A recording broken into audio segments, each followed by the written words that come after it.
Hello friends, कैसे हैं आप सब। तो डियर, आज का जो क्लास है ये हम लोगों का क्लास 7 का चैप्टर 2 है हमारी पृथ्वी के अंदर। तो देखिए, चलिए आज का क्लास में जो है हम लोग इसका एमसीक्यू करने वाले हैं। ऐसे हम लोग यहाँ पे चैप्टर वाइज डिस्कशन भी करते हैं और एमसीक्यू क्लास भी करते हैं।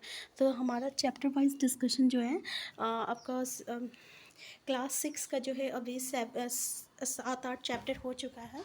और आज से जो है हम लोग क्लास 7 का आपका एमसीक्यू स्टार्ट कर दिए, क्योंकि बहुत सारे बच्चे जो है ना ये कहते हैं कि पहले आप कि चैप्टर वाइज एमसीक्यू करने के लिए।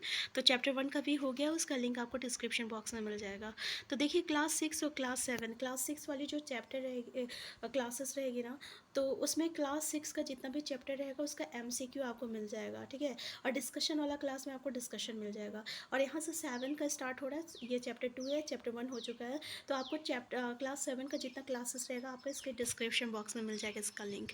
हम लोग स्टार्ट करते हैं आज का क्लास। पहला क्वेश्चन देखिए, पृथ्वी की सतह की सबसे ऊपरी परत को कहा जाता है? स्थलमंडल, पोपट्टी, मैंटल और कोर। तो देखिए क्या कहते हैं हम लोग, तो जो सबसे ऊपरी परत होता है ना उसको हम लोग क्या कहते हैं, उसको हम लोग पोपट्टी कहते हैं। आंसर बी हो जाएगा। स्थलमंडल क्या हो गया, तो जैसे कि हमारा ये 3 मंडल में बटा हुआ है ना, जैसे 4 मंडल में स्थल मंडल होता है, फिर आपका वायुमंडल होता है, फिर जल मंडल होता है, और ये स्थल मंडल, ये वायुमंडल, ये जल मंडल, और ये तीनों भाग जहाँ पे मिलता है वहाँ पे उसको हम लोग जीव मंडल कहते हैं। और यहीं पे लाइफ पॉसिबल होता है, हर जीव प्राणी इसी जीव मंडल पे रहते हैं। तो उसको तो जो ठोस रहता है भाग, उसको हम लोग क्या कहते हैं, उसको हम लोग स्थल मंडल कहते हैं।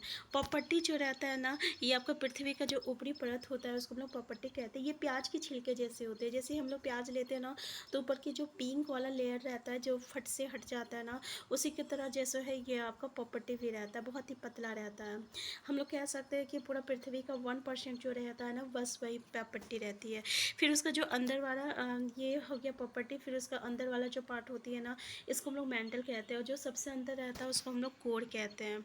क्लियर है। नेक्स्ट क्वेश्चन है, तो आंसर बी हो जाएगा। नेक्स्ट है, नीचे दिए गए कथनों को ध्यानपूर्वक पढ़िए। पहला, पृथ्वी की ऊपरी परत को प्रॉपर्टी कहते हैं तथा ये सबसे पतली परत होती है। तो भाई ये स्टेटमेंट बिल्कुल सही है। दूसरा, महासागरीय प्रॉपर्टी की मोटाई महाद्वीपीय प्रॉपर्टी से अधिक होती है। तो देखिए इसमें से कौन सा कथन सही है, तो इसमें पहला कथन बिल्कुल सही है, ठीक है। दूसरा स्टेटमेंट सही नहीं है, तो आंसर ए जो रहेगा ये इसका करेक्ट आंसर हो जाएगा। चैप्टर का डिस्कशन में हम लोग बहुत ही अच्छी तरीके से डिस्कस किए हैं, इसलिए हम लोग यहाँ पे ज़्यादा टाइम वेस्ट नहीं करेंगे। नेक्स्ट है आपका, पृथ्वी की तेजियाँ कितनी हैं? तो देख लीजिए 3500 किलोमीटर आपका। तो याद रखिएगा। दूसरा ऑप्शन है 6371 किलोमीटर, 4500 किलोमीटर, 7205 किलोमीटर। आंसर क्या हो जाएगा? 6371 किलोमीटर, ये इसका करेक्ट आंसर हो जाएगा। आंसर बी हो जाएगा। नेक्स्ट क्वेश्चन है आपका कि निम्नलिखित कथनों पर विचार कीजिए। जब द्रवित लावा पृथ्वी की सतह पर आकर तेजी से ठंडा हो जाता है तब इस प्रकार बहिर्वेदीय अग्नेय सेल का निर्माण होता है। जब द्रवित मैग्मा, तो देखिए हम पहले आपको बता दें अग्नेय सेल क्या है। अग्नेय सेल का 2 प्रकार का होता है अग्नेय सेल, और इसको हम लोग इग्नियस रॉक कहते हैं इंग्लिश में।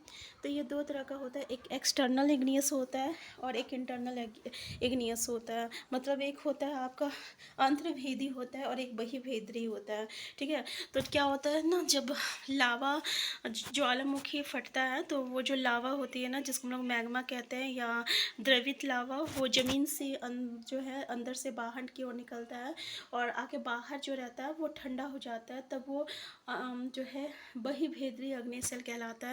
लेकिन जब वो अंदर ही रहता है ना, अंदर ज़मीन के अंदर ही रहता है और ठंडा रहता होता है, तब उसको हम लोग अंतर्वेदीय अग्नेय सेल कहते हैं। ये पूरा पृथ्वी की सतह पे आके तेज़ी से ठंडा हो जाता है, इसको हम लोग बहिर्वेदीय अग्नेय सेल कहते हैं। तो ये बिल्कुल सही है। नेक्स्ट है, जब द्रवित मैग्मा भूपट्टी के अंदर गहराई में ठंडा हो जाता है। अब हम आपको बताया कि जब अंदर की ओर अगर वो ठंडा होता है तो उसको हम लोग अग्नेय सेल, अंतर्वेदीय अग्नेय सेल कहते हैं। तो बहिर्वेदीय अग्नेय सेल की संरचना बड़े दानों वाली होती है और अंतर्वेदीय अग्नेय सेल की संरचना जो होती है महीन दानों वाली होती है। इसमें से कौन सा स्टेटमेंट सही है? तो देखिए पहला दूसरा स्टेटमेंट सही है। अब ये जो है इस तरीके का पहला और दूसरा जो स्टेटमेंट ये जो है ये आपका बिल्कुल सही है। अंतर्वेदी और बहिर्वेदीय के बारे में इस तरीके से ऐसा कुछ नहीं है कि बड़े दाने वाली होती है या छोटे दाने वाली होती है, ठीक है। इस तरह का हम लोगों का कोई डिस्कशन नहीं है एनसीईआरटी में। और तो पहला ही इस आंसर जो रहेगा सी इसका करेक्ट आंसर रहेगा, पहला और दूसरा। नेक्स्ट क्वेश्चन है आपका कि महाद्वीपीय द्रव्यमान पे प्रॉपर्टी की मोटाई लगभग कितना है? 35 किलोमीटर, 5 किलोमीटर, 20 किलोमीटर, 40 किलोमीटर। तो आंसर इसका पहला ही करेक्ट आंसर हो जाएगा 35 किलोमीटर। नेक्स्ट क्वेश्चन है निम्नलिखित में से कौन सी अवसादी चट्टानों की विशेषता है? अवसादी सेलों का निर्माण विभिन्न प्रकार के सेल अवसादों के निक्षेपण के द्वारा निक्षेपण के द्वारा होता है।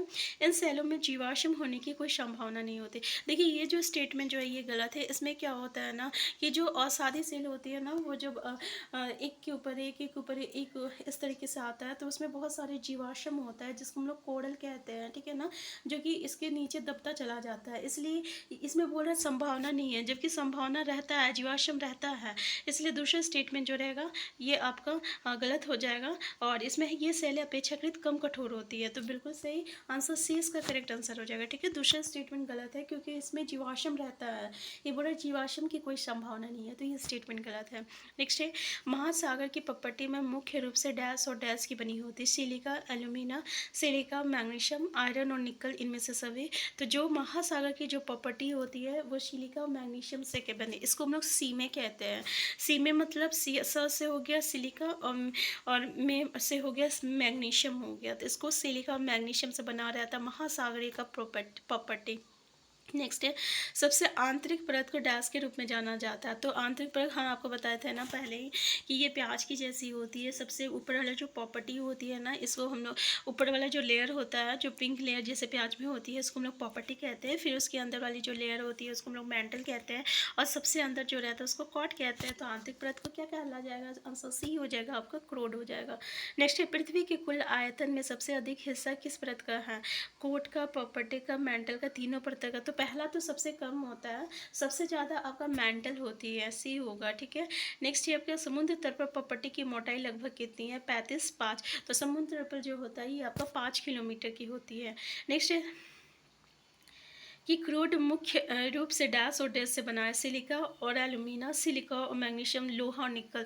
आंसर इसका हो जाएगा, आंसर सी हो जाएगा, लोहा और निकल। देखिएगा क्रूड जो है वो किससे बना है? लोहा और निकल से बना है, ठीक है। नेक्स्ट निम्नलिखित कथनों में से कौन सा कथन असत्य है? पहला महाद्वीप प्रॉपर्टी सिलिका एवं एल्यूमिना जैसे खनिजों से बनी है, महासागरीय प्रॉपर्टी सिलिका एवं आयरन से बनी हुई है, पृथ्वी की सतह प्रॉपर्टी के नीचे मेंटल होता है। तो ये तो भाई अभी हम लोग देख चुके हैं। और सबसे आंतरिक परत क्रोड होता है, ये भी सही है, ये भी सही है। लेकिन ये जो बोला है ना सिलिका और आयरन से बना है ये गलत है, ठीक है। तो ये पहला आंसर जो रहेगा ये इसका सिलिका और मैग्नीशियम से बना हुआ रहता है, ठीक है, आयरन से नहीं रहता है, इसलिए इसको सी में कहते हैं। और ये जो है एल्यूमिनियम से बना रहता है। तो इसको जो महाद्वीपीय प्रॉपर्टी होती है वो सिलिका और एल्यूमिनियम से बना रहता है। आंसर इसमें क्या रहेगा? आंसर बी जो रहेगा ये इसका करेक्ट स्टेटमेंट है, ठीक है। नेक्स्ट क्वेश्चन है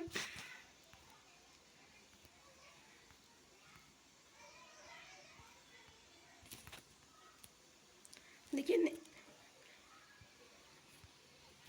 नेक्स्ट क्वेश्चन है जब द्रविड़ मैग्मा ठंडा होकर ठोस हो जाता है तब इस प्रकार बने सेल को क्या कहते हैं? तो द्रवित मैग्मा ठंडा होकर ठोस हो जाता है तो उसको हम लोग क्रांतिक सेल, अवसादी, अग्नेय और जीवाश्म युक्त सेल कहते हैं। तो उसको हम लोग क्या कहते हैं? अग्नेय सेल कहते हैं। हम बताए थे ना मैग्मा से जो बनता है उसको हम लोग इग्नियस सेल मतलब क्या कहते हैं? अग्नेय सेल कहते हैं। नेक्स्ट है महाद्वीपीय द्रव्यमान के मुख्य खनिज घटक डैश और डैश है, सिलिका और एल्यूमिना, सिलिका और मैग्नीशियम, आयरन और सिलिका, इनमें से सभी। तो देखिए जो महाद्वीप द्रव्यमान होता है उसका खनिज क्या क्या है? सिलिका और एल्यूमिना है, ठीक है, सिलिका और एल्यूमिना है। भूपट्टी के ठीक नीचे में से मेंटल कितनी गहराई तक फैला है? 35 किलोमीटर, 30 किलोमीटर और 450 किलोमीटर। तो 2900 किलोमीटर, सॉरी 29 हम बोल दिए थे, 2900 किलोमीटर, ठीक है।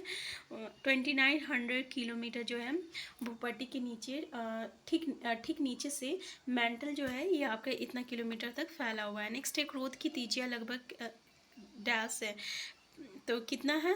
35 किलोमीटर आप देख सकते हैं ऑप्शन में। तो इसको हम लोग पहले ही कर चुके हैं कि क्रोड की जो त्रिज्या है ये आपका 35 किलोमीटर है। आंसर ए जो रहेगा इसका करेक्ट आंसर हो जाएगा। नेक्स्ट क्वेश्चन है, उच्च ताप एवं दाब के कारण कौन से सेल कायांतित सेल में परिवर्तित हो जा सकती है?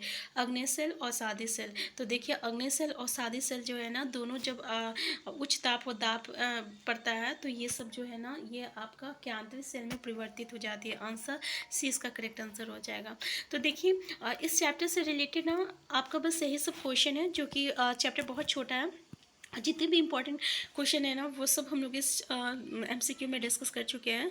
तो हम फिर मिलते हैं नेक्स्ट क्लास में नेक्स्ट चैप्टर को लेकर। अगर चैनल में नया है चैनल को सब्सक्राइब कर लीजिएगा। वीडियो हेल्पफुल होगा तो लाइक शेयर करना मत भूलिएगा। Thank you.